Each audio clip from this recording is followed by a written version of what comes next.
Hello everyone. जैसा कि आपको मैंने पिछले लेसन में क्या बताया था कि आज हम लोग बहुत ही इंपॉर्टेंट टॉपिक डिस्कस करने वाले हैं जिसका नाम है रिलेटिव लोअरिंग वेपर प्रेशर। इसको मैंने आपको जब राउट लॉ पढ़ाया था उसी से मैं आपको इसका थोड़ा बहुत ओवरव्यू बता दिया था, लेकिन फिर भी मैं यहाँ पे एक बार और फिर से ओवरव्यू आपको बता रहा हूँ। ठीक है, तो रिलेटिव लोअरिंग वेपर प्रेशर होता क्या है एक बार मैं आपको अच्छे से क्लियर कर देता हूँ।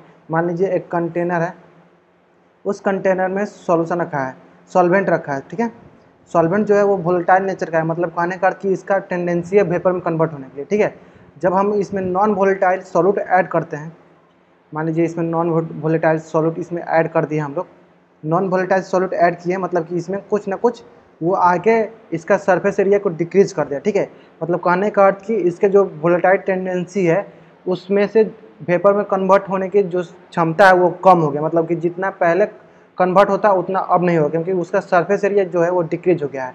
तो उस कंडीशन में जो मोल फ्रैक्शन अब होता है आपका सॉल्वेंट का, उसको हम लोग रिलेटिव लोअरिंग वेपर प्रेशर बोलते हैं। ठीक है, तो एक बार मैं आपको डिफिनीशन बता देता हूँ। तो ओवरऑल कहानी यही है, आपको डिफिनीशन के तौर में देख लीजिए। ठीक है, एक बार तो डिफिनीशन है all colligative properties explain about the change of property of solution, मतलब सॉल्यूशन के चेंज ऑफ प्रॉपर्टी को कोई भी कोलिगेटिव प्रॉपर्टीज हो वही एक्सप्लेन करता है, चाहे वो RLPP हो, चाहे वो एलिवेशन इन बॉइलिंग पॉइंट हो, चाहे वो डिप्रेशन इन फ्रीजिंग पॉइंट हो, चाहे वो ऑस्मोटिक प्रेशर हो। सब का सब कोलिगेटिव प्रॉपर्टीज को के चेंज ऑफ प्रॉपर्टी को ही एक्सप्लेन करता है। ठीक है, इसमें रिलेटिव लोअरिंग वेपर प्रेशर में क्या होता है कि इसमें हम लोग नॉन वोलेटाइल सॉल्यूट को ऐड करते हैं प्योर सॉल्वेंट। जैसे कि मैंने बताया कि आपको प्योर सॉल्वेंट पहले था, ये सॉल्वेंट था, इसमें हम लोग नॉन वोलेटाइल सॉल्यूट ऐड कर दिए। ठीक है, तो क्या होता है, तो उसमें है कि when non volatile solute is added into pure solvent, तो होता क्या है, सरफेस एरिया डिक्रीज होता है, जिससे मैंने पहले आपको बता दिया। तो इसमें क्या होता है कि when non volatile solute is added into a volatile solvent, मतलब इसमें वोलेटाइल सॉल्वेंट हम लोग ऐड कर दिए, तो जिसके कारण क्या होता है कि vapour solution vapour pressure of the solution will decrease. क्यों डिक्रीज होता है, क्योंकि सरफेस एरिया डिक्रीज होता है, क्योंकि decrease of surface area, because of decrease in surface area, surface area decrease होता है, इसकी वजह से आपका वेपर प्रेशर ऑफ सॉल्यूशन जो होता है वो डिक्रीज हो जाता है। ठीक है, तो इसको ओवरऑल हम रिलेटिव लोअरिंग वेपर प्रेशर कहते हैं। ठीक है, जैसा मैंने ये कंटेनर में उसी तरह ये आपको मैंने डायग्राम बना के दिखाया है कि इनिशियल कंडीशन में क्या दिया है, प्योर सॉल्वेंट दिया हुआ था। इस कंडीशन में इसका वेपर प्रेशर P0 है, मतलब प्योर वेपर प्रेशर है सॉल्वेंट का, मतलब 100% जितना का जितना आपका सॉल्वेंट है उतना का उतना आपको मतलब वेपर में कन्वर्ट हो जाएगा। लेकिन सेकेंड कंडीशन में क्या होता है कि हम लोग इसमें नॉन वोल्टाइल सॉल्यूट ऐड कर दिए हैं। जब नॉन वोल्टाइल सॉल्यूट ऐड किए हैं तो देखिए ये आके आपका सरफेस एरिया, मतलब सरफेस के ऊपर आके वो चिपक जाता है। उसकी वजह से क्या होता है कि मान लीजिए यहाँ से अब आपका वेपर नहीं कन्वर्ट होगा, वेपर यहाँ से कन्वर्ट होगा, यहाँ से नहीं होगा क्योंकि यहाँ से ये रोक देगा, इस वाले जो पर्सन से ये रोक देगा, तो यहाँ से इसका मतलब यह है कि इसका सरफेस एरिया हो गया डिक्रीज। सरफेस एरिया डिक्रीज होने से क्या हो जाता है कि इसका जो वेपर प्रेशर वेपर में जाने की टेंडेंसी जो है वो कम हो जाता है। ठीक है, तो ये था आपका overall relative lowering vapour pressure. इसको एक बार हम लोग टॉप व्यू से देख लेते हैं ताकि आपको अच्छे से क्लियर हो जाएगा कि कैसे क्या होता है। ठीक है, मतलब टॉप व्यू मतलब कहने का मतलब कि जब हम लोग कंटेनर को ऊपर से देखेंगे तो कैसा दिखेगा और कैसे सरफेस एरिया पर इफेक्ट पड़ रहा है वो हम देख लेते हैं। ठीक है, तो जैसे कि मैंने ये टॉप व्यू बनाया हुआ है, तो प्योर सॉल्वेंट का टॉप व्यू ऐसे रहेगा, कोई भी आपका जो स्पेस है वो खाली नहीं नजर, मतलब कि भरा हुआ है, मतलब कि क्या बोलते हैं कि वो मतलब हर एक स्पेस से आपको, मतलब हर एक स्पेस से आपको टेंडेंसी है वेपर में कन्वर्ट होने के लिए। ठीक है, तो ये था आपका जब प्योर सॉल्वेंट था, मतलब इस ये वाला केस था, ये फर्स्ट वाला केस, मतलब प्योर सॉल्वेंट केस में हर एक जगह से आपका वेपर में कन्वर्ट होने की टेंडेंसी है, हर एक जगह से। लेकिन जब क्या होता है, जब अपना आ जाता है नॉन वोलेटाइल सॉल्यूट जैसे ऐड कर देते हैं, जैसे रेड से पर्सन से मैं बता रहा हूँ कि नॉन वोलेटाइल सॉल्यूट ऐड कर दिए हैं, तो ये क्या होता है कि सरफेस पे जाके चिपक जाता है। इससे क्या होता है कि यहाँ देखिए रेड वाला तरह जगह से आपका वहाँ से जो लिक्विड है उसके नीचे वाले वो मतलब वेपर में नहीं कन्वर्ट होंगे। ठीक है, और जहाँ जहाँ रेड नहीं है वहाँ से वेपर में कन्वर्ट होंगे, मतलब कि पहले की तुलना में अब क्या हुआ, वेपर प्रेशर कम जाएंगे, वेपर में कन्वर्ट होंगे। ठीक है, इसीलिए पहले की तुलना में अब वेपर प्रेशर जो है वो कम हो जाएगा। ठीक है, क्यों कम हो जा रहा है, क्योंकि हमारे पास जो सरफेस एरिया पहले जितना था, मान लीजिए यहाँ सरफेस एरिया था, तो अभी यहाँ पे A माइनस समथिंग हो, क्योंकि वो नॉन वोलेटाइल सॉल्यूट आने की वजह से आपका वहाँ पे मतलब वहाँ से आपका वेपर में कन्वर्ट होने की टेंडेंसी कम हो जा रही है। ठीक है, तो क्यों हो जा रहा है, क्योंकि हमारे पास लेस सरफेस एरिया है। तो ओवरऑल कहानी यही था, रिलेटिव लोअरिंग वेपर के प्रेशर का यही कहानी था। जो हमको पहले ही हम लोग जब राउट्स लॉ पढ़ाए थे वहाँ पे मैं आपको बता दिया था कि P0 क्या होता है, pure form of vapour pressure of solvent होता है, जो भी मतलब यहाँ पे हम लोग P0 सॉल्वेंट का लिया हुए हैं। ठीक है। अगर सॉल्यूट होगा तो उसको भी हम लोग पी नॉट बोल सकते हो। अगर उसके लिए हम लोग अलग टर्म ले, जैसे ए बी वहाँ पर लिए थे यहाँ पर, लेकिन हम लोग स्पेशली सॉल्वेंट के लिए पढ़ रहे हैं तो इसलिए यहाँ पर सॉल्वेंट के लिए पी नॉट यूज़ किए हैं, ठीक है। उसी तरह vapour pressure of solution P S हो गया, और एक्स क्या है, mole fraction of solute in solution, ठीक है। तो मैंने वहाँ पे जब राउट लॉ पढ़ाया था वहीं पे आपको बता दिया था कि रिलेटिव लोडिंग वेपर प्रेशर क्या होता है, और उसको ये डायरेक्टली प्रोपोर्शनल होता है mole fraction of the solid particle, ठीक है। तो उसको हम लोग देख लेते हैं। जैसे कि अकॉर्डिंग टू राउट्स लॉ क्या होता है कि जो मोल फ्रैक्शन होता है वो P A naught minus P A whole divide by P A naught होता है अकॉर्डिंग टू राउट्स लॉ। अगर किसी ने राउट्स लॉ का मेरा लेक्चर नहीं देखा है तो प्लीज़ प्लीज़ प्लीज़ हम उनसे अनुरोध करते हैं कि प्लीज़ वो मेरा राउट्स लॉ का लेक्चर देखें, ताकि उनको अच्छे से समझ में आएगा कि रिलेटिव लोडिंग वेपर प्रेशर क्या हुआ था। आप सोचेंगे, बहुत बच्चा सबको डाउट होगा कि ये डायरेक्ट मैं यहाँ से कैसे लिख दिया। तो मैं जब आपको राउट्स लॉ पढ़ाया था वहीं पे मैं आपको ये बताया था कि पी ए नोट क्या होता है, पी ए क्या होता है, पी ए क्या होता है। पी ए नोट मैं फिर से बता रहा हूँ कि पी ए नोट हम लोग यहाँ पे क्या ले रहे हैं, pure vapour pressure of solvent ले रहे हैं, और पी ए क्या है, टोटल प्रेशर, ठीक है। तो यहाँ पे हम लोग हेयर क्या हो जाएगा, पी ए नोट जो है पी नोट के बराबर है, मतलब पी नोट क्या है हमारे पास, पी नोट है मेरा pure form of vapour pressure of solvent, और पी एस क्या है, वेपर प्रेशर ऑफ सॉल्यूशन, ठीक है। तो आशा करते हैं कि आपको समझ में आ गया होगा, ठीक है। और पी ए क्या लिए, पी एस, तो इसको हम लोग उसमें कन्वर्ट कर दिए, तो पी ए नोट को हम लिख दिए पी नोट, और पी ए को लिख दिए P S according to Raoult law, ठीक है। ये हो गया। इस टोटल कितने के बराबर है, total mole fraction of solute के बराबर है। एक्स जो है मोल फ्रैक्शन ऑफ सॉल्यूट है, तो सॉल्यूट का मोल फ्रैक्शन क्या होगा, मान लेते हैं एन मोल सॉल्यूट का है, तो क्या हो जाएगा, N divide by small N plus capital N, ठीक है। वहाँ वेयर स्मॉल एन जो है मोल्स ऑफ सॉल्यूट है और कैपिटल एन है मोल्स ऑफ सॉल्वेंट है। अब सबको तो पता हो ही गया होगा कि मोल फ्रैक्शन हम लोग कैसे निकालते हैं। तो यहाँ पर हम लोग एक्स जो है मोल फ्रैक्शन ऑफ, यहाँ पे भी लिख देते हैं, जैसे मैंने पीछे भी लिखा है लेकिन यहाँ पे भी लिख दे रहा हूँ। एक्स जो है वो मोल फ्रैक्शन ऑफ सॉल्यूट है, ठीक है। मोल फ्रैक्शन ऑफ सॉल्यूट है, किसका है, मोल फ्रैक्शन ऑफ सॉल्यूट है, ओके। तो आप ये ध्यान में रखिएगा, ठीक है। तो ओवरऑल मेरे पास आपका रिलेटिव लोडिंग वेपर प्रेशर का पूरा फॉर्मूला क्या आ गया, P naught minus P H divide by P naught is equal to X या N divide by N plus N, ठीक है, कैपिटल एन। तो इसको हम लोग थोड़ा सा, इसमें हम लोग थोड़ा चेंजिंग कर रहे हैं फॉर डिसोसिएशन और एसोसिएशन, ठीक है। तो फॉर डिसोसिएशन और एसोसिएशन में क्या कंडीशन में आएगा कि आई से मल्टीप्लाई हो जाएगा, ठीक है। तो आप इसको इस तरह भी लिख सकते हैं, direct P naught minus P H whole divide by P naught, ठीक है, इज इक्वल टू आई से मल्टीप्लाई का मतलब कि आपको वन टर्म फैक्टर से मल्टीप्लाई कर देंगे तो आपका एसोसिएशन या डिसोसिएशन के केस में आ जाएगा, ठीक है। तो जो भी एसोसिएशन या डिसोसिएशन को वहाँ पर वन टर्म फैक्टर हम लोग मल्टीप्लाई करके आपको रिलेटिव लोडिंग वेपर निकाल सकते हैं, ठीक है। और भी हम लोग इसको सिंपल वे में, हम लोग सिंपल फॉर्म में कन्वर्ट करते हैं। कैसे कन्वर्ट कर सकते हैं, जैसे P naught minus P H whole divide P naught है is equal to N small N divide by small N plus N है। आप क्या कीजिए, इसको आप रेसिप्रोकल कर दीजिए, मतलब इसको आप पलट दीजिए, मतलब उल्टा कर दीजिए। क्या लिख सकते हैं उल्टा करेंगे, तो P naught divide by P naught plus P S minus P S is equal to small N plus capital N divide by N. अब यहाँ से क्या होगा कि एन डिवाइड बाई एन क्या हो जाएगा, 1 होगा, और capital N divide by small N क्या हो जाएगा, capital N divide by N हो जाएगा, ठीक है। यहाँ तक समझ में आ गया। अब क्या करेंगे कि जो 1 है उसको हम लोग राइट लेफ्ट हैंड साइड ला देते हैं। लेफ्ट हैंड साइड लाएंगे तो क्या हो जाएगा, P naught minus P whole divide by P naught minus P S minus 1 is equal to capital N divide by small N, ठीक है, ये हो गया। और हम लोग इसमें आपको एलसीएम ले रहे थे, एलसीएम लेंगे तो पी नॉट कट जाएगा, बचेगा क्या आपका, ओवरऑल बचेगा पी एस मतलब vapour pressure of solution whole divide by pure vapour pressure of solvent minus P S whole divide by capital N divide by small N. यहाँ पे क्या था, यहाँ पे आपका ओवरऑल ऊपर जो था, ऊपर था आपका P naught minus P S, नीचे था, नीचे क्या था आपका pure vapour pressure of solvent. लेकिन अभी हमारे पास क्या आ गया, ऊपर आ गया सॉल्यूशन का और नीचे आ गया सॉल्वेंट का, ठीक है। तो आप दोनों फॉर्मूला याद कर सकते हैं, तो इसको अच्छे से हमने लिख दे रहा हूँ एक बार। तो ये आप लिख सकते हैं कि P naught minus P S, मतलब ये क्या था आपका, P S D whole divide P naught minus P S is equal to capital N divide by small N, ठीक है। इसको हम लोग उल्टा कर देंगे फिर, तो क्या लिख सकते हैं, P naught minus P S whole divide P S minus N small N divide by capital N, ठीक है। तो आप लोग को दोनों लिख दीजिए, दोनों में, जैसे कि यहाँ पे फर्स्ट वाला फॉर्मूला क्या था, फर्स्ट वाला फॉर्मूला था आपका P naught minus P S whole divide by क्या था, नीचे पी नॉट था, P naught minus P S whole divide by नीचे जो है वो पी नॉट है, और इधर जो है आपको small N divide by small N plus capital N. लेकिन जब ये पी नॉट जो है वो कन्वर्ट हो जा रहा है, मतलब जिससे आपको बताया सिंपल वे में पी एस में, तो इधर क्या हो जा रहा है, इधर ये ओवरऑल कन्वर्ट हो जा रहा है कैपिटल एन में, जैसे कि ये आपको कन्वर्ट है, ठीक है।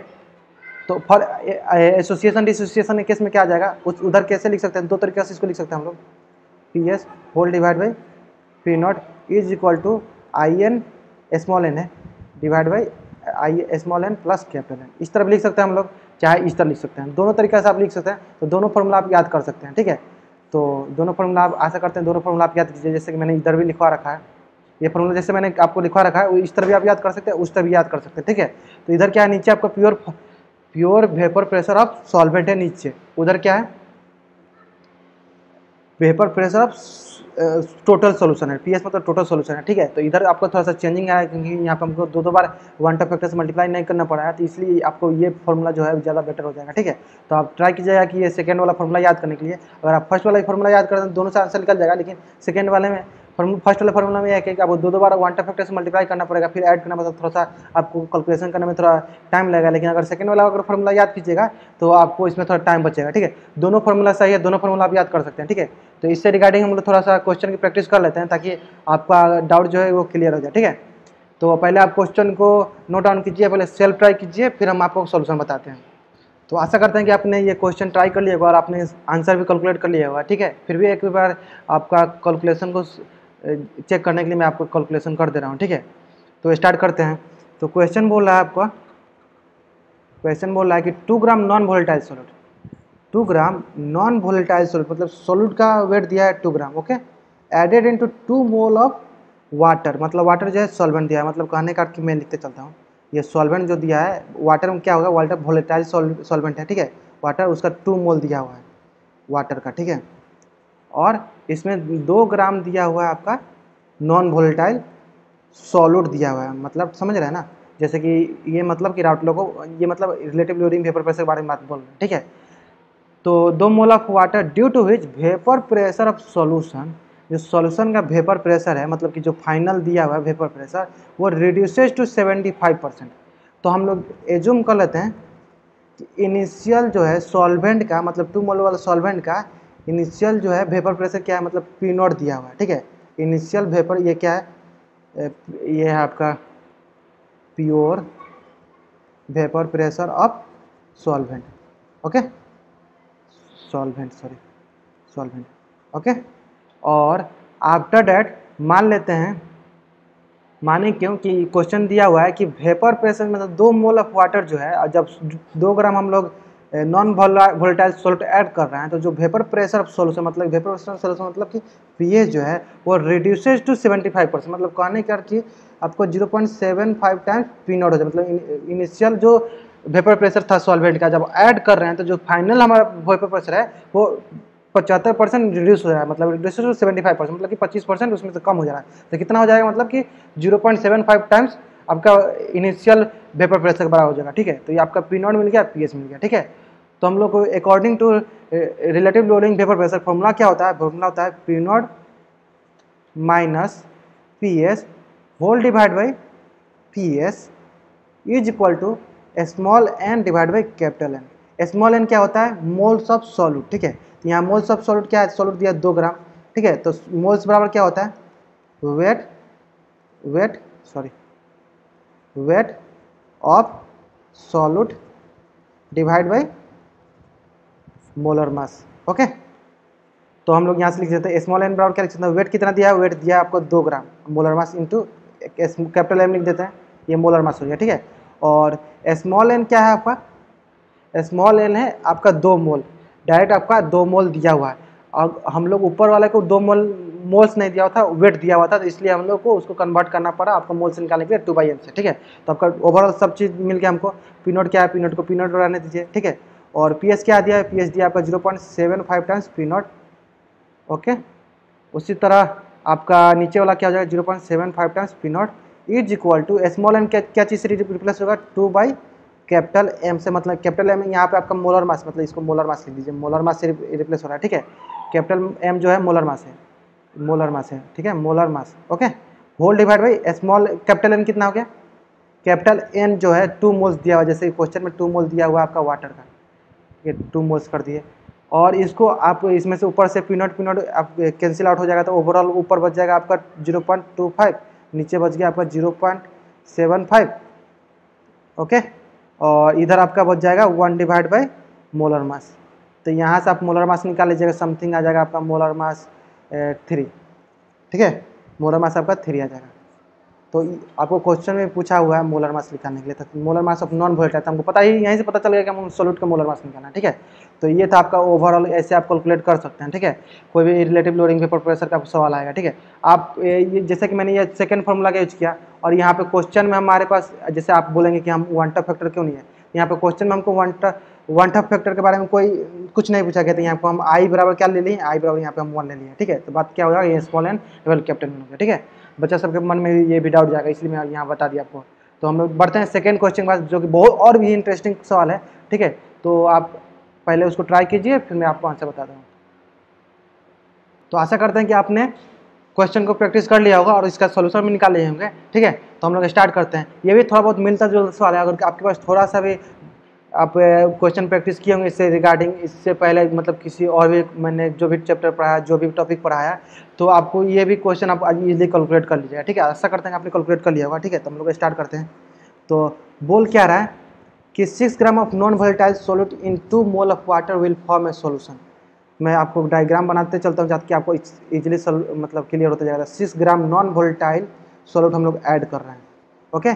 किसमें, 2 मोल ऑफ वाटर, इसका 2 मोल दिया हुआ है, ठीक है। तो इसका टोटल वेपर प्रेशर दिया हुआ आपका 20 टोर, मतलब कहने का अर्थ कि यहाँ पे आपका form A solution and vapour pressure आपका 20 टोर, मतलब कहने का अर्थ यहाँ पे, कहने का अर्थ है कि आपको पीएस दिया हुआ है, पीएस दिया हुआ है इनिशियल 20 टोर, ओके। और initial number of moles of दिया, मतलब कैपिटल एन दिया हुआ है, ठीक है। ऐसे इतना दिया हुआ है। इतना कहने के बाद फिर बोला कि 1 mole of water is further added. तो सेकेंड कंडीशन में क्या बोला है कि 1 मोल फिर से हम लोग वाटर ऐड कर रहे हैं। तो टोटल कितना मोल हो जाएगा, 3 मोल हो जाएगा आपका वाटर का, ओके। तो अब वेपर प्रेशर कितना हो जा रहा है, वेपर प्रेशर अब हो जा रहा है 250 टोर। ये बोल रहा है, इसमें क्वेश्चन में बोला हुआ है कि जब हम लोग 1 मोल एक्स्ट्रा ऐड कर रहे हैं तो वेपर प्रेशर हो जा रहा है 250 टोर। तो बोला है calculate the molar mass of the non volatile solute. बहुत ईजी है, जैसे कि मैंने पिछले बार जैसे मोलर इसका मोलर मास निकाला, उसी तरह इसका भी निकाल लेंगे, ठीक है। तो पहले का इक्वेशन क्या हो जाएगा, P naught minus P S, यहाँ से क्या है 20 whole divide by 20 is equal to small N. क्या लिख सकते हैं, स्मॉल एन को आप डायरेक्ट अभी भी लिख सकते हैं 6 divide by molar mass whole divide by, पहले कितना था मोल, 2 मोल हो गया यहाँ पे, ठीक है। तो यहाँ से आपको एक इक्वेशन बना लीजिए, यहाँ से आपका इक्वेशन बन जाएगा पी नॉट आपका, यहाँ से इक्वेशन, तो यहाँ से क्या आ जाएगा, यहाँ से आ जाएगा आपका P naught minus 20 whole multiply भी एम से मल्टीप्लाई हो जाएगा इधर, और इधर आपका ऊपर 3 चल जाएगा, और इधर 20 मल्टीप्लाई होती है, यहाँ से आ जाएगा ये फर्स्ट इक्वेशन, ठीक है। उसी तरह सेकेंड में बोल रहा है कि जब 1 मोल हम लोग ऐड कर दे रहे हैं वाटर का, तब तो हम लोग को हमारे पास क्या आ रहा है कंडीशन, ठीक है। तो सेकेंड में आ जाएगा आपका पी नॉट माइनस, सेकेंड में आएगा आपका, सेकेंड में आएगा आपके पास P naught minus 250 whole divide by 250 into 6 divide by M whole divide by, अब कितना मोल हो गया, अब एन का 3। तो यहाँ से आपका होल आ जाएगा, एम मल्टीप्लाई कर दीजिए, पी नॉट माइनस 250 और इज इक्वल टू आ जाएगा आपके पास 250 इंटू 2 हो जाएगा, मतलब 500। तो ये आपके पास 2 इक्वेशन आ जाएगा, आप इजीली सॉल्व कर लीजिएगा। यहाँ से पी नॉट कट जाएगा, पी नॉट और एम का मान आएगा। हमको सिर्फ क्या चाहिए, हमको मोलर मास चाहिए, तो ठीक है हम लोग यहाँ से मोलर मास निकालेंगे, तब यहाँ से इजीली कैलकुलेट कर पाइएगा कि मोलर मास क्या होता है, ठीक है। उसी तरह हम लोग नेक्स्ट सवाल में बढ़ते हैं, जो कि और ही इंपॉर्टेंट सवाल है, ठीक है। आप इसको और अच्छे से कैलकुलेट कीजिए। यहाँ पे वन टफ फैक्टर, मतलब कि यहाँ बोल दिया है कि वन टफ फैक्टर को हमको 1 नहीं लेना, हमको वन टफ फैक्टर हमको निकालना है, ठीक है। तो आशा करते हैं कि आपने ये क्वेश्चन को सॉल्व कर लिया होगा। हम लोग इसको डिस्कस करते हैं, तो स्टार्ट करते हैं। जैसे क्वेश्चन क्या दिया है, क्वेश्चन दिया हुआ है कि 2 mole of non volatile solute, 2 mole of non volatile solute CuNH3 the whole twice ClCl is added with 3 mole of water, then RLVP relative loading vapor pressure क्या दिया है 0.5, then calculate the value of one tough factor. बहुत ही easy सवाल है, ऐसा करते हैं हमने इजीली बना लिया होगा। क्या होगा क्वेश्चन, क्या होगा मतलब फॉर्मूला क्या होगा, P naught minus P S whole divide by P S into आपका I N small N whole divide capital N, ठीक है। आप यहाँ से भी डायरेक्ट कैलकुलेट कर सकते हैं। तो क्या हो जाएगा, पी नॉट ये overall relative lowering vapour pressure होगा, तो ये टोटल कितना मान हो जाएगा इसका 0.5, और आई का मान हमको निकालना है, वन टफ फैक्टर निकालना है, मतलब आई, और स्मॉल एन हमारे पास कितना है 2 मोल दिया हुआ है। अब नॉन वोलेटाइल से तो 2 हो गया और नीचे 3 हो जाएगा। तो यहाँ से हमारे पास वन टफ फैक्टर क्या आ जाएगा 1.5 होल डिवाइड बाई 2, ओके। तो वन टफ फैक्टर मेरे पास इतना आ जाएगा, तो ये बहुत ही ईजी सवाल था। इसी तरह आप अगले क्वेश्चन में पढ़ते हैं जो कि बहुत ही इंटरेस्टिंग क्वेश्चन है। इसमें क्या दिया है कि 2 mole NaCl was added into 5 mole of water, then calculate RLB। बहुत ईजी सवाल है, इससे ईजी सवाल क्या हो सकता है? जैसे कि हमको पता है P naught minus PS whole divide by PS बराबर क्या होता है, I small N whole divide capital N. यहाँ पे अगर 1 फैक्टर नहीं दिया होता हम लोग क्या एज्यूम कर लेंगे कि I बराबर 1 हो जाएगा। ठीक है, हम लोग को निकालना है ये total relative lowering vapour pressure. ठीक है, मतलब कि RLVP, ये ओवरऑल कितना बराबर हो जाएगा RLVP। तो हम लोग को I बराबर 1 ले लेंगे, स्मॉल एन कितना दिया हुआ है 2, कैपिटल एन कितना दिया हुआ है 3, तो 5, तो ओवरऑल कितना हो जाएगा 2/5। मेरे पास RLVP जो है RLVP मेरे पास आ जाएगा 2/5। ओके, तो ये था आपका overall relative lowering vapour pressure का क्वेश्चन प्रैक्टिस। ठीक है, एक इसमें और हम लोग इम्प्लीमेंटेशन करते हैं मोललिटी के टर्म में, ताकि आपको कभी कभी ऐसा दे देता है क्वेश्चन में कि मोललिटी दे देता है और पूछ देता है कि हमको रिलेटिव लोडिंग वेपर प्रेशर निकालो। ठीक है, तो उस सिचुएशन में हम लोग क्या करते हैं वो बहुत ही जानना जरूरी है। ठीक है, तो बहुत ही इंपॉर्टेंट पार्ट है रिलेटिव लोडिंग वेपर प्रेशर का वो। ठीक है, तो आशा करते हैं कि आप वो उसको देखेंगे, आप इसको क्वेश्चन को स्किप मत कीजिएगा, उसको स्किप मत कीजिएगा, अंत तक जरूर देखिएगा। ठीक है, तो स्टार्ट करते हैं उसको भी हम लोग। बहुत ही इंपॉर्टेंट पार्ट है ये। क्यों इंपॉर्टेंट पार्ट है? क्योंकि इसमें हम लोग क्या करते हैं कि मोलरिटी को इन टर्म्स हम देखते हैं P नॉट और PS के टर्म में। ठीक है, किसको देखते हैं हम लोग, सॉरी, मोलरिटी को हम लोग इन टर्म्स ऑफ देखते हैं P नॉट और PS के टर्म में। ठीक है, तो expression of molality in the term of P naught and PS। ठीक है, तो क्या होता है वो देखते हैं। तो हम लोग को ओरिजिनल फॉर्मूला हमको हमारे पास क्या है, अभी तक हमारे पास ओरिजिनल फॉर्मूला आया हुआ है P naught minus PS whole divide by small N divide by capital N. ठीक है, यहाँ पे आप लोग ध्यान से देखिएगा, जो नीचे वाला होता है कैपिटल एन, वो क्या होता है, वो होता है आपका मोल्स ऑफ सॉल्वेंट। किसका होता है, मोल्स ऑफ सॉल्वेंट। ठीक है, इसको आप लोग ध्यान दीजिएगा, जो कैपिटल एन होता है मोल्स ऑफ सॉल्वेंट होता है, स्मॉल एन होता है मोल्स ऑफ सॉल्यूट होता है। ठीक है, तो इससे हम लोग देखते हैं, तो यहाँ पे हम लोग स्मॉल कैपिटल एन को क्या लिख सकते हैं, कैपिटल को लिख सकते हैं W/M, मतलब W है weight of solvent, wait of solvent ना कि वेट ऑफ सॉल्वेंट। ठीक है, weight of solvent divide by molar mass of solvent. जैसे कि मैंने आपको लिख दिया है कि जो कैपिटल एन होता है मोल्स ऑफ सॉल्वेंट होता है और स्मॉल एन जो होता है मोल्स ऑफ सॉल्वेंट होता है। ठीक है, और यहाँ पे W जो होता है वे वेट ऑफ सॉल्वेंट, यहाँ फिर से लिख देता हूँ, weight of small capital N है तो वेट ऑफ सॉल्वेंट है, वेट ऑफ सॉल्वेंट है, और कैपिटल एम जो है आपका मोलर मास ऑफ सॉल्वेंट है। किसका है, मोलर मास ऑफ सॉल्वेंट है। ओके, तो हम लोग इसमें क्या इंप्लीमेंटेशन कर रहे हैं, इसको हम लोग मोललिटी में कन्वर्ट कर रहे हैं, इसलिए हम लोग इसमें 1000 डिवाइड बाई 1000 से मल्टीप्लाई कर दे रहे हैं। ठीक है, आपको पता चल जाएगा क्यों हम लोग कर रहे हैं। ठीक है, तो अब हम लोग ओवरऑल ये जितना भी हमारे पास कैपिटल एन का मान है उसको हम लोग इसमें कैपिटल एन की जगह उसको पुट कर देंगे। ठीक है, तो जैसे कि हम लोग यहाँ पुट कर दिए हैं small divide N whole divide by, इसको होल डिवाइड बाई कर दे रहे हैं W डिवाइड बाई M। ठीक है, कैपिटल एम ये जो है मोलर मास, ये मोलर मास है। ओके, ये मोलर मास है इंटू 1000 जैसे कि मैंने यहाँ किया है, उसको मैंने थोड़ा सा इम्प्लीमेंट करके लिख दिया ताकि हम लोग इसको डायरेक्ट लिख सकते हैं। ठीक है, तो यहाँ से हमको पता है कि moles of solute whole divide by weight of solvent मिलके क्या हो जाता है, मिलके वो ओवरऑल आपका हो जाता है मोललिटी। और जब इसको हम लोग आपको क्या बोलते हैं 1000 से मल्टीप्लाई इसलिए कर रहे हैं ताकि इसे 1 kg में कन्वर्ट हो जाए। ठीक है, 1000 में मल्टीप्लाई करके इसको हम लोग मोललिटी लिख सकते हैं। तो अब ये ओवरऑल किस में कन्वर्ट हो गया, P naught minus PS whole divide by P is equal to molality, small M, ये small M molality whole divide by 1000 divide by molar mass, ये मोलर मास है। ओके, जब हम लोग इसको अच्छे से मोललिटी के टर्म में लिखना चाहेंगे तो मोललिटी इज इक्वल टू क्या हो जाएगा, ये होल डिवाइड मतलब 1000 डिवाइड बाई मोलर मास जो होगा, 1000 डिवाइड बाई मोलर मास जो होगा, जो 1000 डिवाइड बाई मोलर मास जो होगा, जो 1000 डिवाइड मोलर मास होगा वो राइट लेफ्ट हैंड साइड जाकर मल्टीप्लाई हो जाएगा। जैसे ये हम लोग लेफ्ट हैंड साइड मल्टीप्लाई करते हैं, मोललिटी इज इक्वल टू आपको relative lowering vapour pressure into 1000 divide by molar mass. ये क्या है, इसको आप बार बार याद कर लीजिए। मैं बार बार इसलिए बोल रहा हूँ कि क्योंकि कैपिटल एम लिखा हूँ तो बहुत लड़का सबको ये कन्फ्यूजन हो जाएगा कि वो उसको मोलरिटी से वो कंपेयर कर लेंगे। नहीं, वो कैपिटल एम है मोलर मास है, इसलिए मैं बार बार बोल रहा हूँ मोलर मास है, मोलर मास है, मोलर मास है। ठीक है, और स्मॉल जो एम है जो है मोलरिटी है, और कैपिटल एम है जो मोलर मास ऑफ सॉल्वेंट है।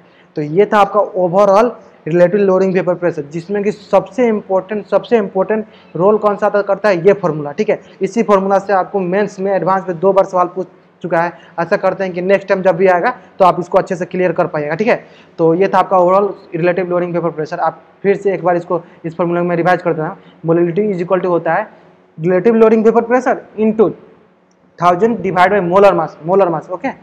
तो ये था overall relative lowering vapour pressure. Thank you for